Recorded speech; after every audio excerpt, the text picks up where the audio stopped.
بسم اللہ الرحمن الرحیم. شروع اللہ کے نام سے جو بڑا مہربان اور نہایت رحم کرنے والا ہے. درود و سلام محمد و اولاد محمد پر. کراچی والے ہی ہیں لاوارث شہر کے بے حال لوگ، جن کی قسمت میں ہی شاید مستقل طور پر انہونیاں لکھی ہوئی ہیں. کراچی کورنگی کے کبڈی گراؤنڈ کے پاس شہری حکومت اور شہری کے درمیان واقعی کبڈی ہوئی ہے. اس بزرگ آدمی کو تو جانتا ہی نہیں تھا، اسے پتہ ہی نہیں تھا کہ وہ رات کے 11-12 بجے کے قریب اپنی پرانی سائیکل پر نہ جانے کون سا سامان لاد کر، اس حد تک سامان لاد کر کہ وہ سائیکل چلانے کے قابل بھی نہیں تھا، اس کے ہینڈل کو پکڑ کے پرانی سہراب سائیکل کو گھسیٹ رہا تھا. وہ جانتا ہی نہیں تھا کہ سامنے کھلا ہوا نالا اس کی موت کا سبب بنے گا. آنن فانن وہ گرتا ہے اور اس کے بعد اس کی لاش برآمد ہوتی ہے. یہ ٹھیک جب ہوا ہے کہ جب چند دن پہلے ہی میئر کراچی مرتضیٰ وہاب صاحب نے بلند و بالا دعوے کرتے ہوئے کہا تھا کہ تمام ہی یونین کونسلز کو 1,00,000 روپے پر منتھ صرف اس مد میں جاری کیے جائیں گے کہ وہ اپنی یونین کونسل کی حدود میں کھلے نالے بند کرے اور گٹروں پہ لگائے ڈھکن. لیکن یہ واقعہ پھر پیش آ گیا. دن تھا پیر کا، رات گزر چکی تھی، منگل کی صبح لگنے والی تھی کہ یہ شہری جو شاید اپنے بچوں کے لیے روزگار کی تلاش کے بعد واپس آ رہا تھا، اس نالے میں گر گیا. نہ جانے کراچی میں کتنے نالے کھلے ہوئے ہیں جو کراچی والوں کو ویلکم کہنے کے لیے تیار ہیں کہ آئیے اور گر جائیے اور اپنی زندگی کا خاتمہ کیجیے. بہرحال زندگی اور موت اللہ کے ہاتھ میں ہوتی ہے، لیکن نظام پر ہی سوال اٹھتے ہیں. نظام کے ٹھیکیداروں کو ہی جواب دینا پڑتا ہے، اور نظام کے ٹھیکیدار ہی اگر بلند و بالا دعووں تک محدود ہو جائیں تو رعایا کہاں جائے؟ بادشاہ سلامت اور ان کے تخت کے گرد موجود تمام ہی دربانوں سے گزارش ہے کہ خدا را کچھ کیجئے، ورنہ کراچی والوں کا یہی حال ہوگا. دوسری بڑی خبر ہے پریشان چوک سے. نام ہمارے شہر میں ایسے ہیں کہ اس پہ شاید مستقل طور پہ بہت سارے پروگرامز کیے جا سکیں. اورنگی ٹاؤن کا علاقہ پریشان چوک، جہاں محض 18 سال زندگی کی بہاریں دیکھنے والے ایک نوجوان کو چند ہزار روپے کے موبائل فون یا اس کے والیٹ میں موجود 200-400-500 روپے کے لیے سینے پہ گولی داغ کے مار دیا جاتا ہے. اور اس 18 سال لڑکے کے بوڑھے والدین دہائیاں دیتے ہیں، لیکن پولیس کے پاس جب یہ معاملہ جاتا ہے تو FIR، جس کا مطلب ہوتا ہے فرسٹ انفارمیشن رپورٹ، اس کے اندراج میں بھی وقت لگ جاتا ہے. اس کے بعد پولیس کے اعلیٰ حکام کی مداخلت ہوتی ہے اور پھر معاملہ یعنی اونٹ ایک کروٹ بیٹھتا ہے. میں آپ کو اس خبر کی تفصیل دینا چاہوں گا، لیکن اس سے پہلے میں آپ کو ایک بات اور بتا دوں کہ یہ جب میں ولاگ کر رہا ہوں اور منگل کا سورج طلوع ہونے والا ہے اور آپ کو منگل کی صبح میرا یہ ولاگ ملے گا، تو اس سے پہلے پیر کی رات کراچی میں ایک اور سانحہ ہوا ہے، اور ہم اس کی بھی مذمت کرتے ہیں، اور یہ بھی انتظامی امور پر موجود ان ارباب اختیار کے لیے سوالیہ نشان ہے کہ کیا کراچی میں ٹارگٹ کلنگ کا سوئچ دوبارہ آن کیا جا رہا ہے.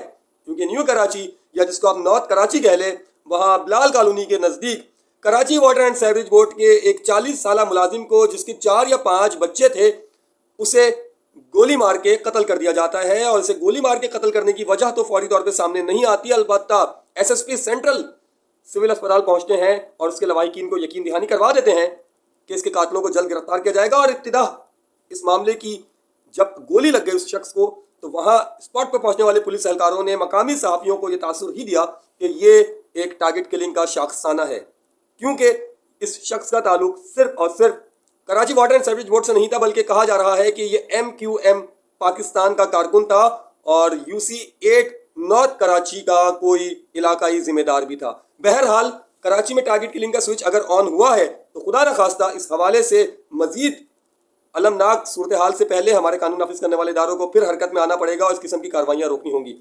اورنگی ٹاؤن کی بات کر رہا تھا میں آپ سے. کراچی کے علاقے اورنگی ٹاؤن میں المناک واقعہ پیش آیا. پریشان چوک کے قریب فائرنگ سے نوجوان جاں بحق ہوا. مقتول کی لاش سڑک پہ پڑی رہی، جس کے بعد اسے ایک ریسکیو ادارے کی ایمبولنس کے ذریعے کراچی کے اسی سول اسپتال پہنچایا گیا، جہاں کچھ گھنٹے کے بعد یہ MQM کے کارکن کی لاش پہنچی تھی. اس 18 سالہ لڑکے کا نام نصیر احمد ولد پیر خان تھا.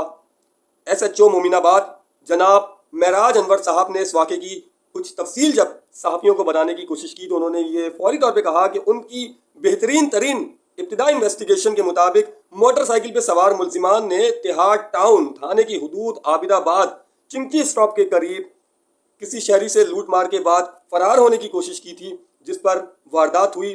وہ شہری ملزمان کا تعاقب کرتے ہوئے پریشان چوک کے قریب پہنچ گیا۔ شہری کے شور مچانے پر نصیر نے بھی چور چور کی آوازیں لگانا شروع کر دیں، جس پر ملزمان نے پکڑے جانے کے خوف سے 3 گولیاں چلا دیں، جس میں سے ایک گولی نصیر کے سینے پر جا لگی اور یہی گولی جان لیوا ثابت ہوئی۔ یعنی کہ یہ ایس ایچ او کی جو ابتدائی تحقیقات بتا رہی ہیں وہ یہ بتا رہی ہیں کہ وہ دندناتے مادر پدر آزاد ڈکیت جب ایک شہری کو لوٹنے کے بعد یا چند شہریوں کو لوٹنے کے بعد بھاگے تو یہ 18 سالہ نوجوان نے انہیں پکڑنے کی کوشش کی یا ان کے پیچھے گیا اور چور چور کی آوازیں لگائیں، اور چور چور کی آوازوں پر انہوں نے اس کو بھی گولی مار دی۔ یہ ہے امن و امان کی صورتحال اور یہ ہے کراچی کا نوحہ۔ اس کے بعد کچھ گھنٹوں کے بعد کراچی کے علاقے کورنگی نمبر 3 میں کبڈی گراؤنڈ کے قریب نالے میں گر کے یہ بزرگ شہری جاں بحق ہوا ہے۔ افسوسناک واقعہ اس وقت پیش آیا جب بزرگ شہری اپنی سائیکل پر کچھ سامان لاد کے سڑک کنارے پیدل جا رہا تھا۔ اچانک اس کا توازن بگڑا۔ یہ کراچی میں اس وقت درجہ حرارت لگ بھگ کورنگی میں 13 ڈگری سینٹی گریڈ تھا۔ سردی کا ماحول، رات کا اندھیرا۔